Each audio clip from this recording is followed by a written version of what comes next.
Hi and welcome back to PDA-UK. In this episode I'm going to be speaking to Daniel Moore.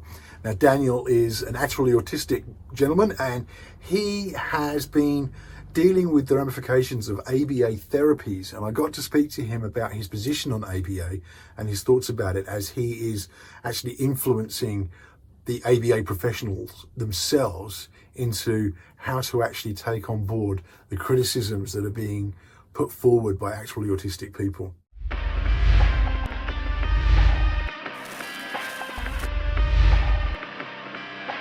Hey everyone and welcome back to PDA-UK. Before we go on any further, can you please go hit like, hit subscribe and ring the bell. You'll always know when new content's coming up. Now, in the past, you know, I've done episodes which talk about ABA, and you know that I'm not a fan of ABA therapies. For those who aren't aware, ABA is Applied Behavioural Analysis. And it's touted as being a real sort of game changer with autism. And autistic people can, you know, really it's a cure talk, which I'm dead against because, in my opinion, autism doesn't need a cure. It needs us to adapt to it, to autistic people's needs in the community, rather than trying to force our neurotypical perspective on things. What has come from that is I had a discussion with a gentleman by the name of Daniel Moore, and Daniel has reached out to me, and I wanted to bring him on because he's actually had the opportunity to speak to a bunch of people about this who are actually forming the basis on which ABA is conducted. So first of all, I'm going to welcome Daniel. Daniel, welcome to the show. Thanks for coming on. Thank you. And I wanted to ask, so you are autistic yourself, that's correct, yeah? Yes, I am. When did you get diagnosed? What was the process for that for you? I was diagnosed around 1996 time when I was about 4 or 5 years old. I didn't exactly know what was going on when this was being done to me and so on, what the purpose of it was about. I just thought I was taking some nursery or something, and I just really had no idea what was going on. Around the age of 9 and so on, whenever I misbehaved, and I just kept hearing my dad say to people, my son's autistic, and apparently I was let off of everything. And I got curious what's it mean is autistic, and that's what got me dug deep down into an interest in autism. So just typed on Google autistic, and it brought up person with autism, and then that made me dig down into understanding autism, learn about it neurologically, what goes on inside the brain, what happens in the bodies of autism, all the variation of how different individuals can be affected, and it's been quite a big and fascinating journey to learn about it. But it's even made me able to help parents just over the internet of how to help their children learn things without having to go through any therapy whatsoever. Yeah. By actually making methods more aligned with the way the autistic brain functions. That's fantastic. I mean, that's a big thing that I talk about on this channel. Obviously, I have a passion for speaking with autistic people because whilst I have an autistic, autism in my family, my wife and my daughter are both neurodivergent, and I've got an interest from that perspective, and I talk about it from that perspective. Ultimately, I'm a neurotypical person, but I always find, and my experience has been when I've gone to my friends, I'm lucky enough to have a good group of friends who are actually autistic themselves, and I get feedback from them, and I actually have found that a much better way to support my daughter, particularly in understanding where she's at. Going back to your diagnosis, how has that understanding helped you specifically? It rather helps me by coming to a better understanding of why am I different to the other people around me in a rather different way, rather than just someone who's different. Yeah. And I once found out it was all due to a brain functioning differently and not some kind of broken person as I was being bullied for. I became more around into self-acceptance, and what I've seen with so many individuals is those who get persuaded that they're broken, such as this is just one of the issues I see with ABA, because they've got such a big emphasis on difficulties. You've got to learn this, learn that, making it as if the child can't do anything, and it robs the child of confidence from what they actually can do. That's so true. Because I see great potential in all autistic individuals, but while we've got some individuals who support the neurodiversity movement who've looked at the advantageous points of these conditions. We've got the other lot who don't support it, who actually go ignoring and neglecting the advantageous points. Such as if I ask an ABA worker for an explanation of why their methods work, a scientific explanation, they can never seem to provide me one besides reinforcement.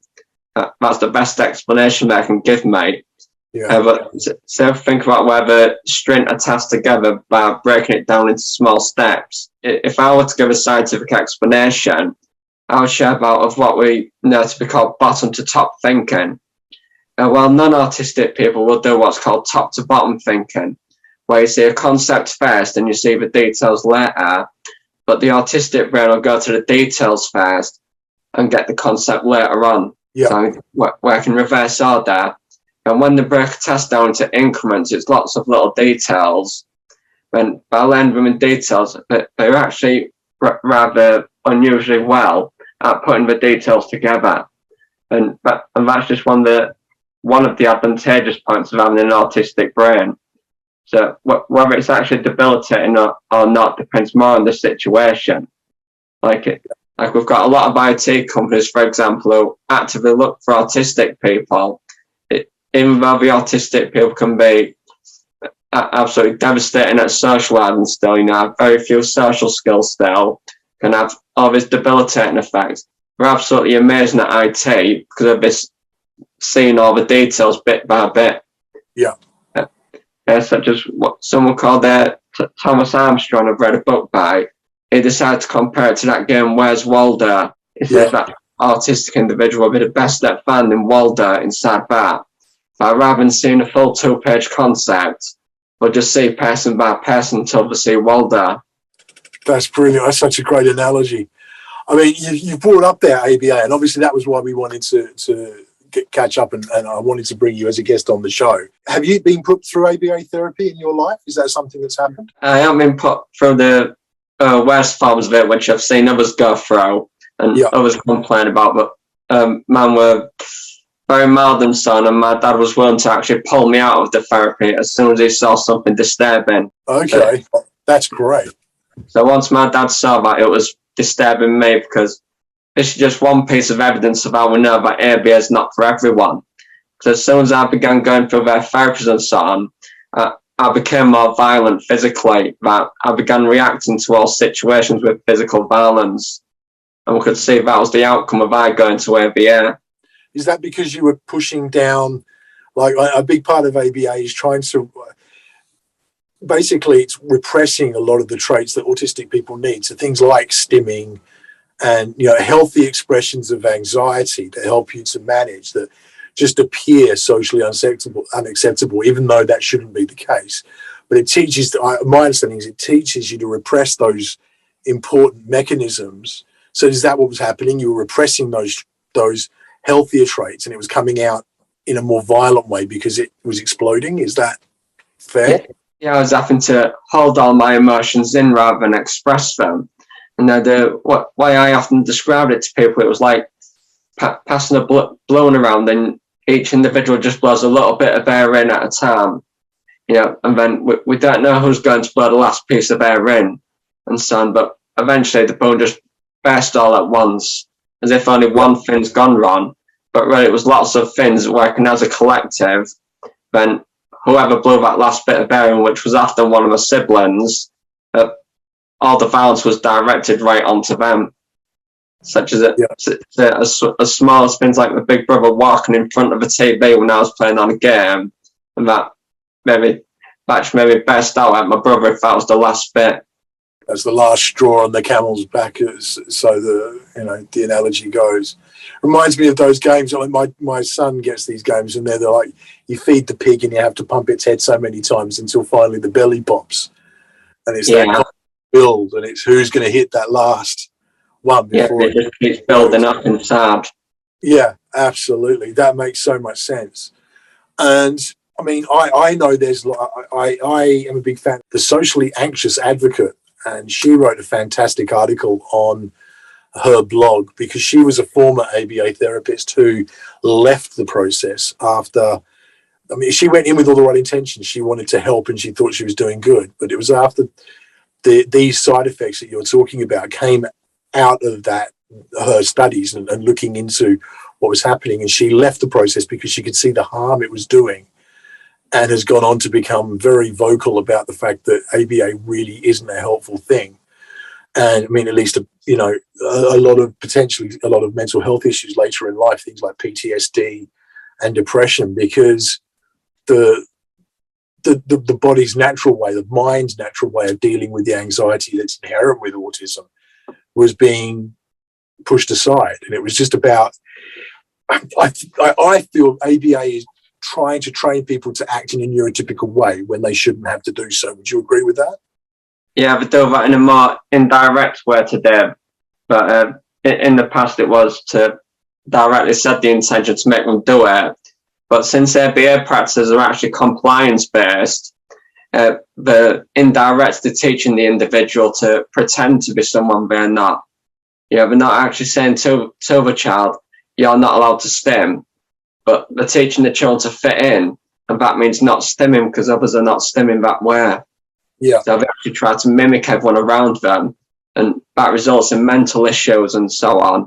And the statistics do show that autistic people, there tends to be more developing anxiety disorders in comparison to a typically developing peer. And what neuroscientists have seen for MRI studies is that in an autistic brain there's a overactivation inside what they call the amygdala, where the fight or flight hormone functions. You know, with that overactivation in there, there's elevated levels of anxiety in the individual. And this is one of my issues, is ABA therapy refuses to acknowledge that and just brushes that knowledge aside. So everything that neuroscientists are pointing out to us, ABA is just brushing that aside and sticking with behaviourism alone.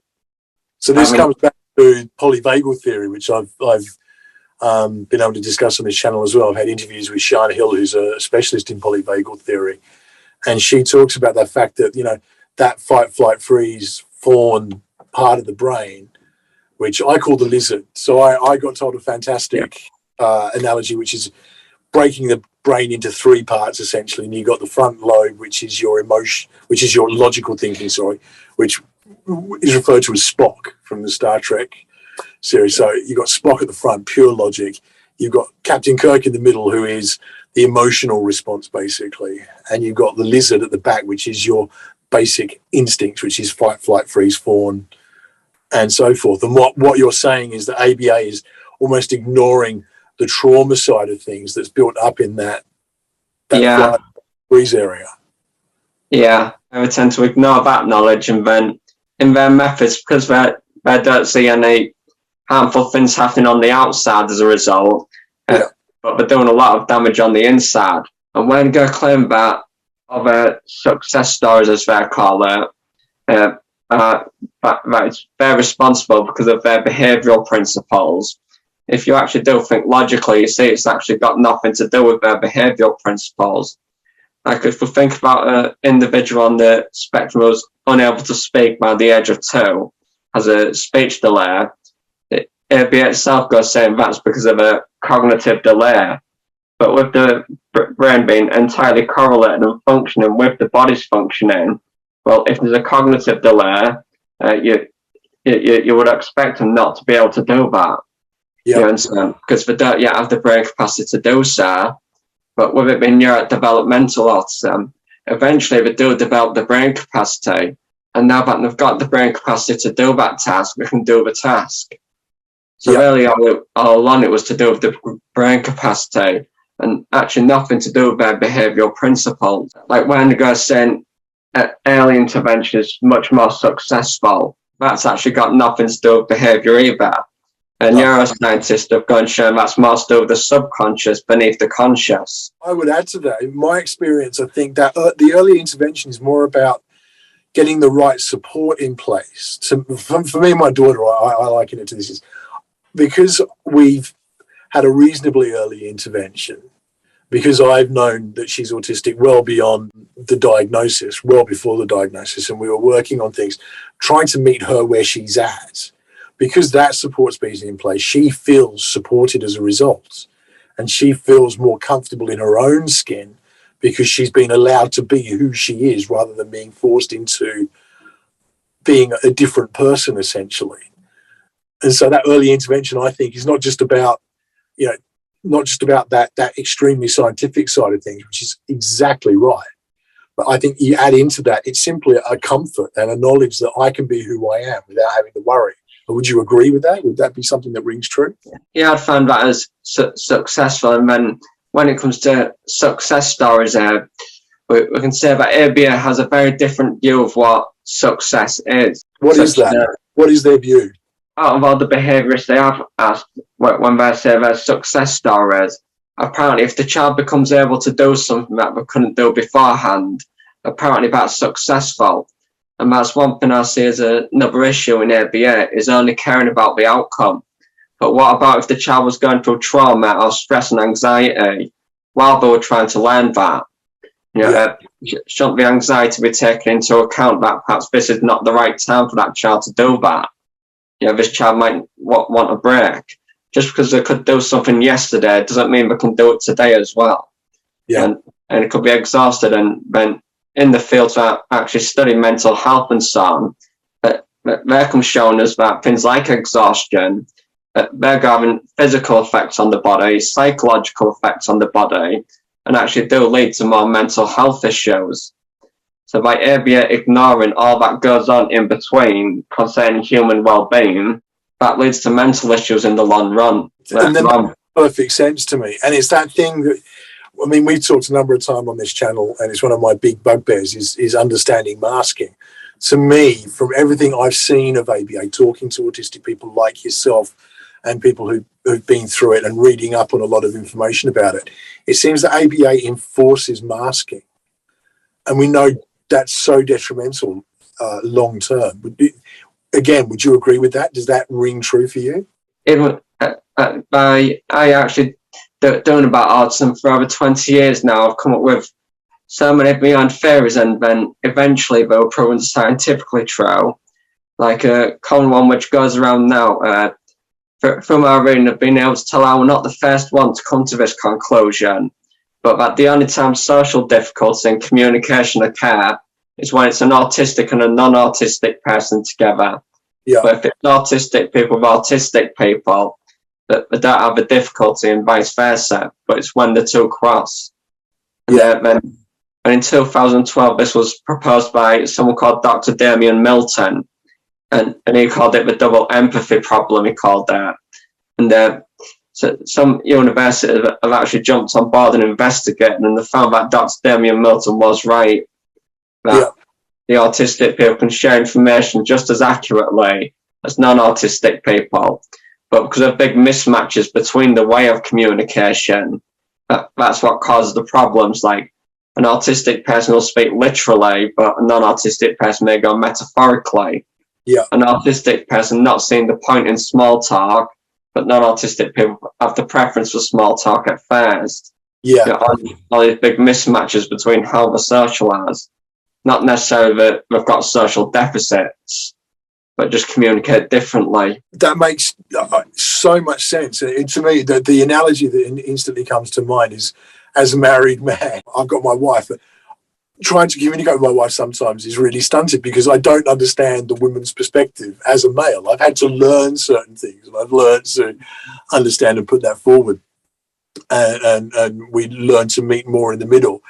And I guess, I mean, I don't know if you know, I run on this channel, we have the Across the Neurodivide podcast with Tigger Pritchard, who is an amazing, actually autistic guy. And we come at these things from both sides, me as a neurotypical and himself as neurodivergent. And we talk about stuff that, affects us and how we can bridge that gap.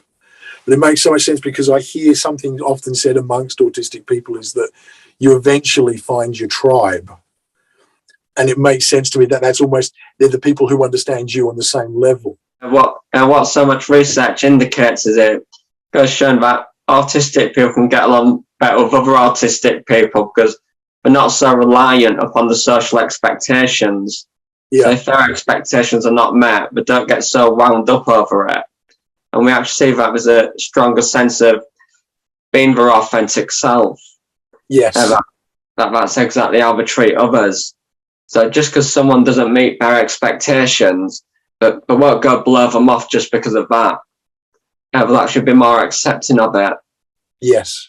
And that's it. I totally agree with that. And I think it's about meeting other people where they're at, regardless of neurotype, regardless of, sexuality or, gender or whatever. We should be trying to meet people where they're at, not trying to force our own way onto other people. And I found by doing that, by if I'm with certain people, we don't have to do small talk. Why am I insisting that we have small talk? Why am I insisting on eye contact? It's because that's how I've been essentially trained. That's what I find comfortable. But what am I doing thinking about the other person in the conversation? Yeah, and as you've just mentioned about forcing our words onto someone else and so on, this is just another issue that's inside the ABA, is the words that they're forcing on someone is actually from the perspective of a non-autistic person. But we know that autistic people perceive the world in a different way. All the way from ABA's foundation have said they've got countless success stories. But if that's the case, we've now got autistic adults advocating on behalf of themselves who were in ABA therapy 25 years ago. But all we found all over the internet is horrifying stories about them. Which I would say that doesn't seem like it's successful according to the client. And that's the key, isn't it? I mean, you say you've got a number of friends who've been through ABA and have had these, without naming names, obviously, and without, betraying any confidence. But is there anything you can share about the experiences they've had or the experiences you've had? One friend that I've got is actually developed this inability to say no, which is why I'm so grateful that the Department of Work and Pensions, they actually put his income into his mother's account, because you could see that people out on the street begging for money, if they say, could you spare anything, he will, without thinking, he will just give his money to them. No matter what the circumstances are, he doesn't have the ability to say no to people. And so it actually hinders their independence by making them lose the ability to say no. They claim that they are teaching the child. Actually, they're teaching the child to not say no. And rather than allowing the child to learn from mistakes and so on, they just continue to disallow children to be children. Yeah. Say when it comes to one technique they use that when they ignore the behaviour, how exactly would the autistic child be feeling when they misbehave this way? Apparently they don't get ignored but get paid attention. But when the autistic child behaves that way, they just get ignored. Yeah. That will feel like that they're being devalued. As if, it doesn't matter that you're going through this, but we can pay attention to our other son. So sometimes I actually see ABA setting parents up, and that's what makes me feel real sorry and concerned about parents. Is parents obviously want to do what's good for their children, but by going from a non-autistic perspective of the world, they're pressing onto children things that are not suitable. Yes. Such as when it comes to what's referred to as the social model of disability, where the environment's simply not suitable. What ABA would do is when they tell parents to take the kids out into the community, and so the parents unintentionally go taking their kids to places that are painful, such as their child might be sensitive to light or sound, and then the parents might go teach these life skills in a shopping centre. Yeah. But it was more appropriate if they went to a smaller shop which are not so populated, where they don't have all these big flashing lights, when there's not music blasting out of speakers on every side of the store. And there's much more appropriate ways, but ABA itself is not even educated about their condition. Yeah. And this actually makes me see ABA as a fraudulent organisation working outside of its scope, claiming that they're the experts at autism, they're the golden standard, but they don't even know about autism. If I were to help a parent decide of how to put these life skills in place, such as go to a shopping centre, I would actually advise the parent to tell the child what to expect to see there, as something changed since the previous time. So that's more predictable. Because as I've already mentioned, the neglect and everything that neuroscientists show us, what they've come to see is that if the child knows the income and knows the outcome, that doesn't go overstimulating them. Because one doctor described it that autistic brains functioning just like a system, just like the way systems function. And if we think about a routine's a system, and we find autistic kids more comfortable with that. Having an environment consistent, that's the same as a system like a TV. Everything inside it is consistent and more logical and analytical and so on. Again, that goes with systems and so on. It shows that they're directly going against the health and safety of individuals. Behaviours by being so out of date with the science in general, and we can even see that their foundation is actually false information, because all what they're called to be data that they gather about the individual, there's countless reasons why an individual may be behaving that way, and then they're picking just one out of countless pieces. And since they never actually ask the autistic person themselves, how can they actually claim they're evidence-based? And they go saying that this is so successful later on in life, but we've got individuals who later on in life, they don't have the ability to say no. They've got learned helplessness. They're robbed of confidence. We've got a low self-esteem. We've got a decreased sense of intrinsic motivation. They're more dependent on rewards in order to do something. So we see all these negative results later on in life, but ABA ignores these results when it calls for great re-evaluation on their techniques. Psychology in general, what they've come to find in studies is that reward systems actually make people do worse. Did a test where there's one group expecting a reward and another group that was not expecting a reward whatsoever. But the group that expected a reward only did what was required to obtain the reward, but did not do their best. But the group that wasn't expecting a reward just did their best and did better than those expecting a reward. That makes so much sense. You had the opportunity recently to speak to the ABA governing body. That's right, isn't it? Yeah, well, I'm going to speak with one of them this afternoon and speak to her on our channel today. Okay, great. I mean, so these are people who are performing ABA therapies at present. Yeah, I actually work from at present time, and I can see that some of them are sincere and are actually listening to autistic adults. Yeah. Such as one of them who's got a channel called Master ABA, and so you can see that she's really open to what autistic adults are saying. Like, she's made a video of explaining why autistic adults hate ABA and why they're actually still rebelling against it, and confesses that they are bad practitioners in the field, that bad practices have been done. Rather than being so defensive of ABA, she actually showed great compassion to the autistic community. Fantastic. Like one of her videos is called and so we need to fix this now. So inverts ABA right there. We need to fix it. So she can clearly see that there are faults and errors in it still this day, which need to be solved. I get the feeling from what you're saying that you're not totally against ABA. You're against what ABA currently is. You seem to see some value in what they're doing. Yeah. But the practice that's wrong.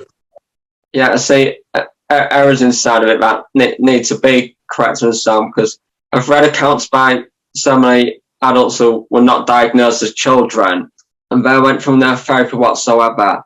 And when we look at their stories are just as horrifying by not being given help and support. But then those who went through ABA, their stories are horrifying. So go through ABA and that's it, you suffer. Don't go through any ABA whatsoever and that's it, you suffer. So that shows me that the answer is somewhere in between. And so, they are going to need a level of help and support, but it's actually going to be what are they trying to help and support them with. Are we actually supporting them with what they need to be supported on, or are we supporting them on doing what the society wants them to do? This is my point, and this is what I've always struggled with my knowledge of ABA, is that I agree with what you're saying. I think that the answer lies somewhere in the middle, but I think it's in the support that it lies in the middle. I get really annoyed, and probably because I've been guilty of it myself in a past life before I had my daughter and came into this community and understood neurodivergence the way I understand it now, and have the appreciation for the positivity that comes from diversity in our society, I guess.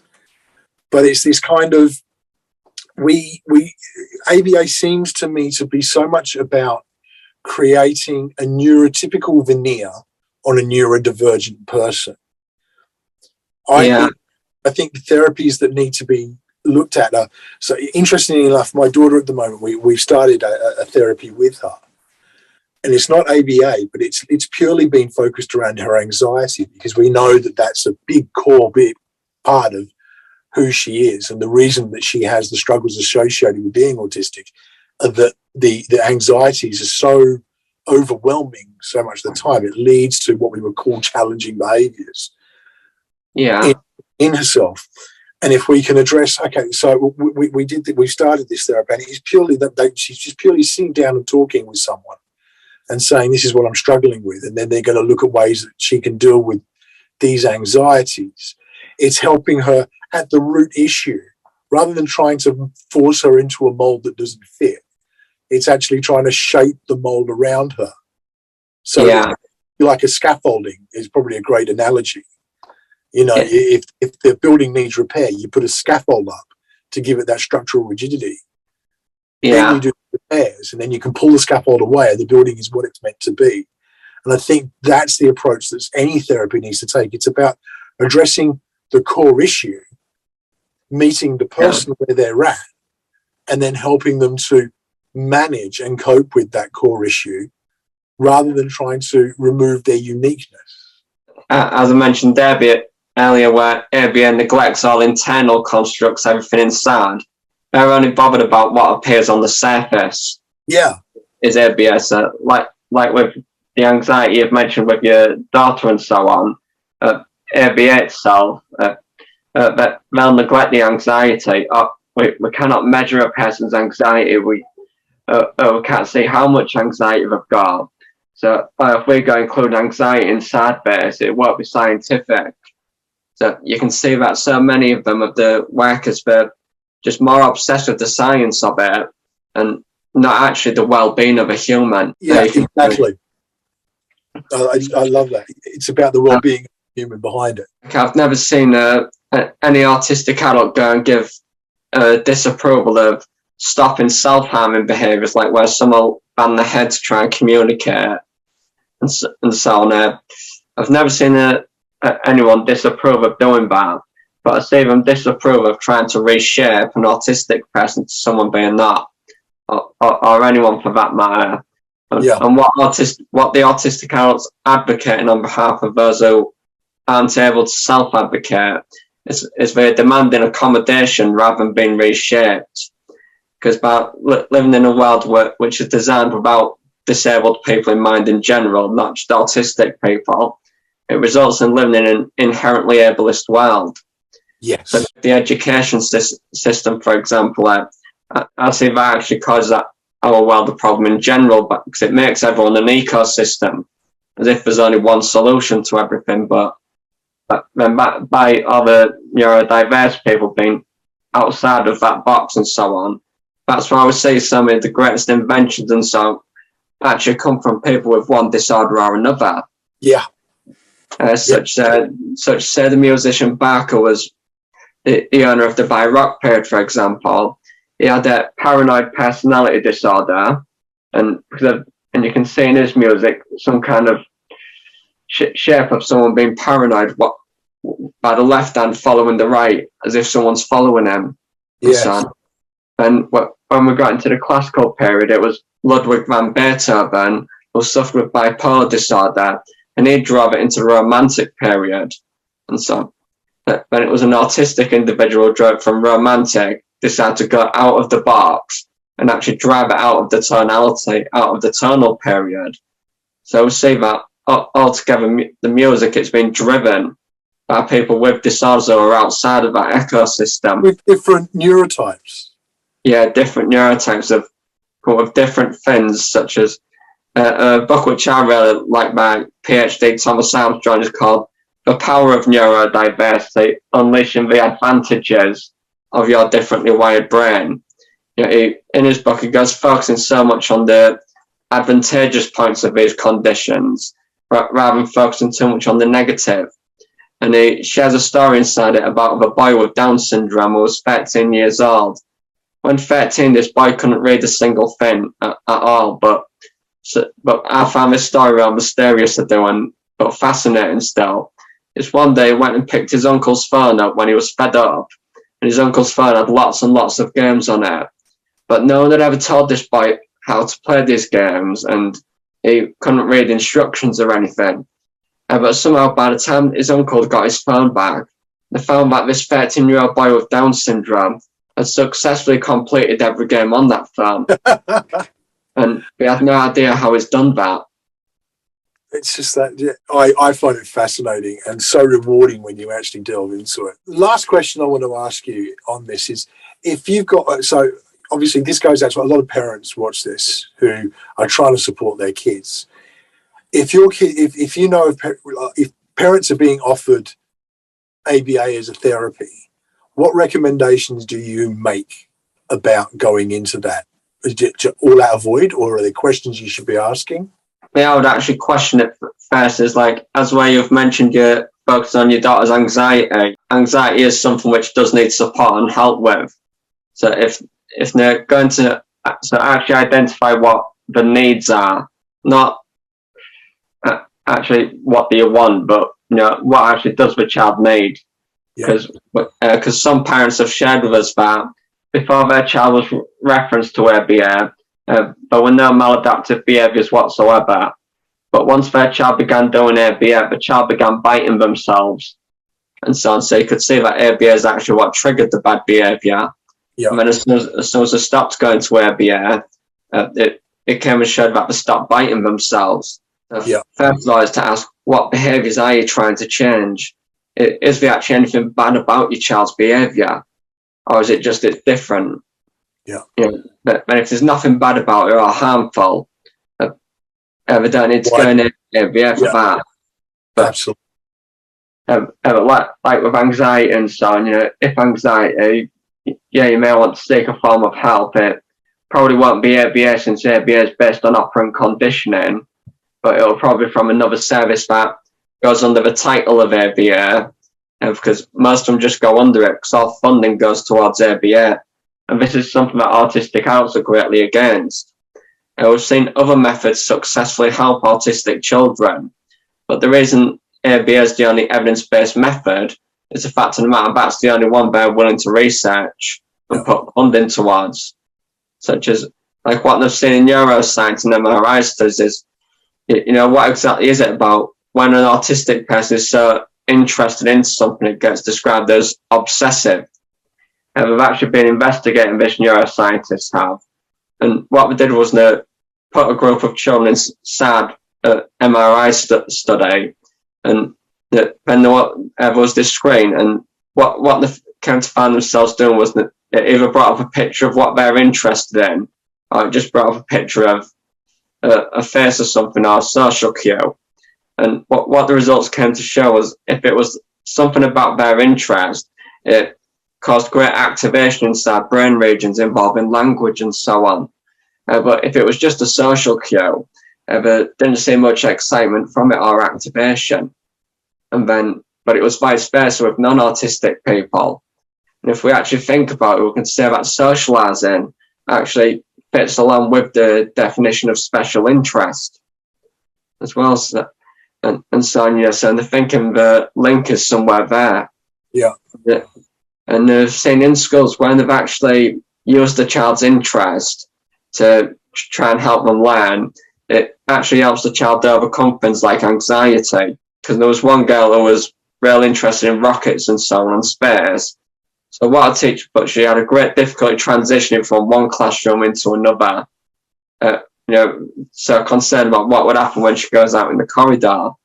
But while putting this shape of a rocket on the side of her table, the teacher eventually came to her at the end of the lesson and went, "Take off," as in 5, 4, 3, 2, 1, and the girl took off.